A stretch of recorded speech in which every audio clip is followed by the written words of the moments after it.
situation.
Central College. Final, Pella Christian 67, Washington 57. For pizza, sandwiches, a salad bar, lunch and smorgasbord, ice cream and sundaes, it's Happy Joe's. Stop in after the game at Happy Joe's Pizza and Ice Cream Parlor, Highway 163 East in Pella. Tonight's game is brought to you by the KRLS Sportscasters Club, including Walmart. Always the low price on the brands you trust. Visit America's favorite retail store, Walmart, east on 163 in Pella. Fast, friendly service, the full range of banking services. Interesting, as we look at our preliminary stats, we're right in the middle of figuring it out. Washington shot 58% tonight, but they only had 36 field goal attempts, and that is really something. They just took good shots. They didn't have any second chance opportunities, maybe one or two. I can't think of any right off. No, that's right. And the key was in the front line because, as you said, the shots that they missed were rebounded defensively by the Pella Christian front line. They got very, very second shot. They shot well enough from the outside. When they got the ball to Brown, many, many times he scored. But there were so many tipped balls where they tried to get the ball into Brown at the block near the bucket. But then Gorf would tip the ball away. And then, of course, the ball was loose, usually a turnover, or else the ball was taken out of bounds, and then they have to reset their offense. So in high school basketball, you've got to have 60 shots, 60 or 70 shots to win if you're going to shoot around 45 to 50%. Winning basketball teams in the high school level generally somewhere between 45 and 50%. Percentage is high enough in this particular instance, but they don't have, like you say, they don't have near enough shots. Big basketball game for Pella Christian, winning at 67-57 over the Washington Demons, number one team in the state coming in, but that's bound to change. A couple of pretty good teams up there between Washington and Pella Christian. Maurice Orange, not Maurice Orange City. Who is up there? Western Christian is up there, I believe. Yeah, they're in the number 2 spot. There's also another team in there, and I'll be darned if I can't think of it, but at any rate, Pella Christian at number 4 coming in.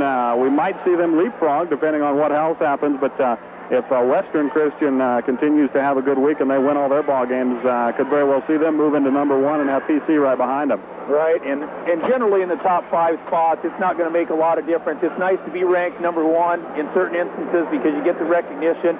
In other situations, you got to play with that pressure all year long. So it will be interesting to see what the people who are supposedly the high school sports experts will do with the polls.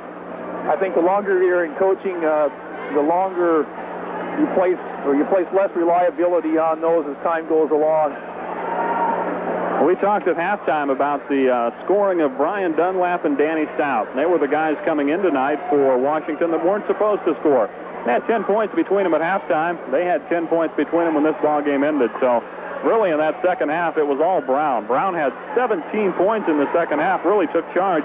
Whole team only had 25, so you can see right there he scored 17 of their 25 points. The rest of the team pretty much non-existent. Wilson spent too much time out of the game because of his foul problems. No, that's exactly right, and that, as Coach Nikkel indicated in the pregame show, that doesn't happen to Washington very often. They simply do not play with reserves, and you noted it at one time down here on the offensive end where one of the ball players is being totally ignored, and that's exactly what happens. They expect to play with the 5 or the 6 that they have designated, and that's what they're going to do. And Wilson, of course, is in foul trouble. Dunlap fouled out, and of course, you play with extra people, and they ordinarily don't fit in the offense.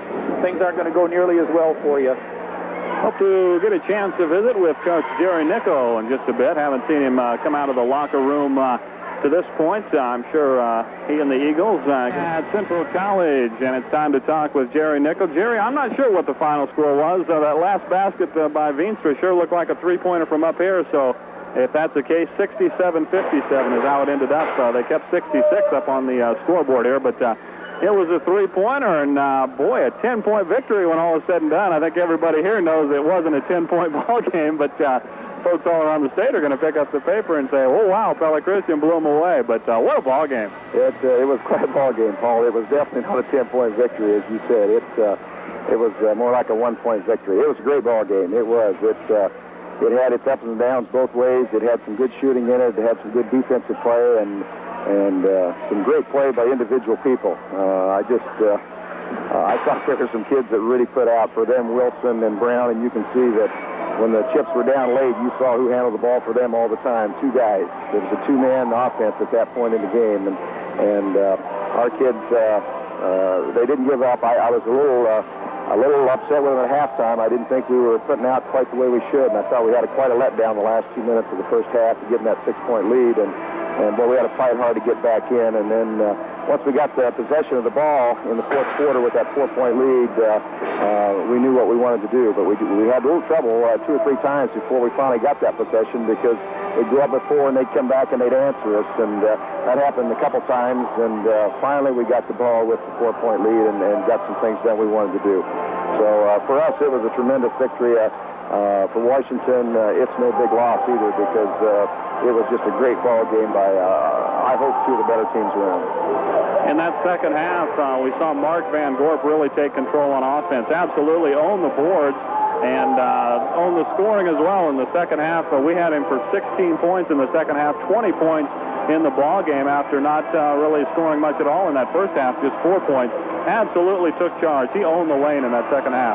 Tremendous. I said to the kids in the shower room after the game, I said, you guys that were on the bench with us coaches, you saw where Mark played the whole second half. He played the second half above the rim, and I mean to tell you, I don't know how he got through there on a couple of those plays, but he showed us tonight that he had a mediocre game last Friday night because he really played hard. And, you know, that's the way the good ball players always play, Paul. You know, when the chips are down, they really get with it. And I was thankful he could stay out of foul trouble early. He played very smart defense, I felt, and he had several steals also when he fronted Brown and dared him to lob inside. There were several times he got it. He had a big block in the third or fourth quarter there and came away with the ball. But on the boards, boy, was he a demon, and he was straight up, straight down. Tremendous.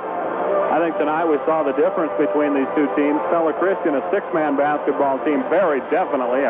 When Wienia comes in off the bench, Pella Christian does not lose even the slightest amount.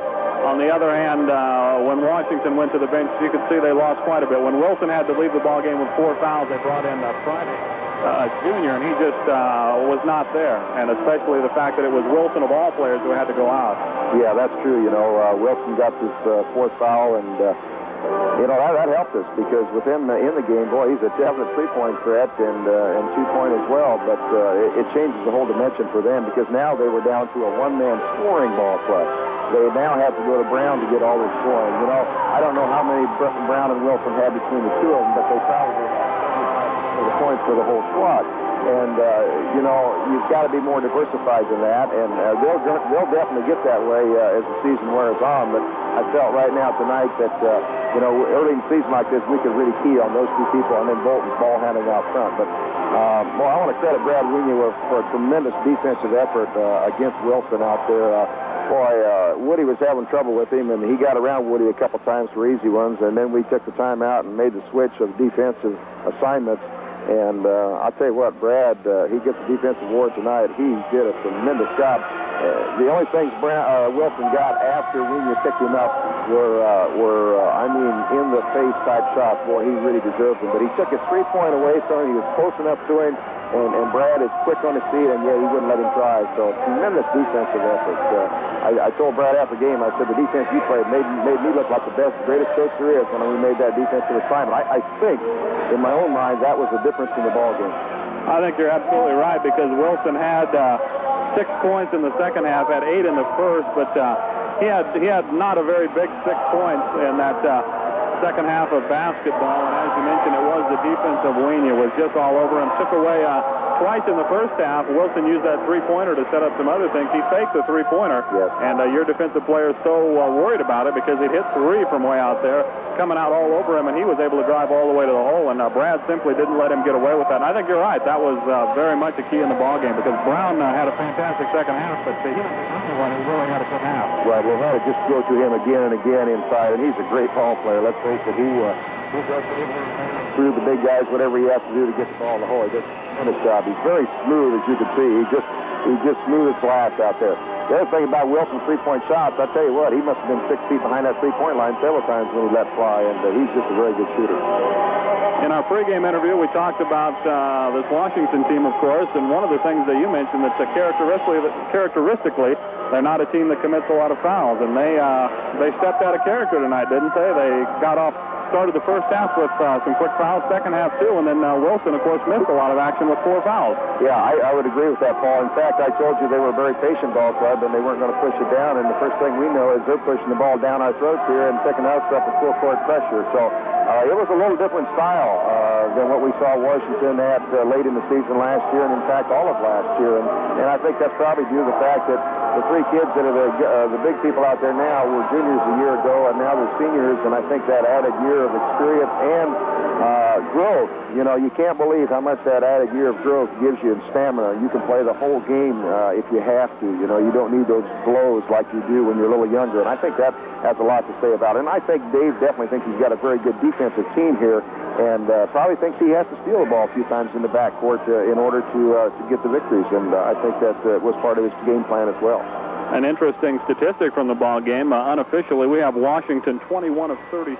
That's 58%. 36 attempts in a whole basketball game, just not much at all. Now, we could be one or 2 off either way, but the point is they took less than 40 shots, and that is really something. You don't see that very often at all. Well, that's very true, Paul. And I got to credit our defense with that. I really feel that outside that last 2 minutes in that first half that we talked about a little earlier, I think outside of those 2 minutes, we had a superb defensive effort out of these kids tonight. And you know, down the stretch here, there weren't that many shots, and they put everyone in that they did get as well. But you know, we switched up on offense there late too. I should mention that we put Woody in on the free throw line, because last year when they went to the zone on us, Woody was our 4-man at that point in the season and played the free throw line, and he just killed them. He brought us right back in the game and drained those turnaround jumpers and what have you, and we got 2 easy ones for him when we made that transition. And I really credit the kids for doing that, because we haven't worked on that in practice at all. In fact, we've worked very little with Wenya in that offensive set.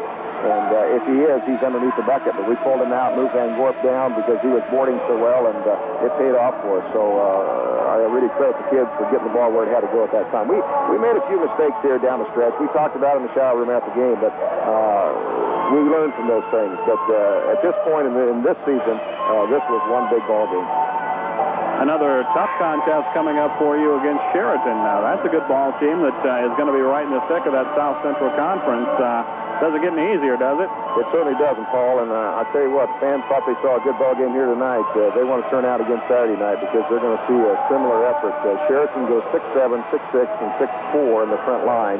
They got all the size in the world, and every one of those kids were starters 1 year ago, so they've also got the experience to go with it.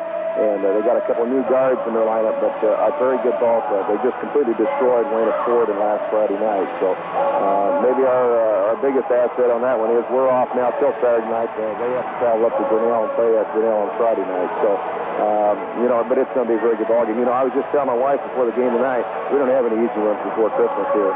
We got 6 mighty tough ball games. We went and watched Waukee play last night in a tournament up at Perry, and they're very deserving of their number 9 ranking. A very good ball club. They were very impressed by them. And then, of course, right after that comes Knoxville. So kids say, hey, one at a time, Sheraton's next, and that's when they go after.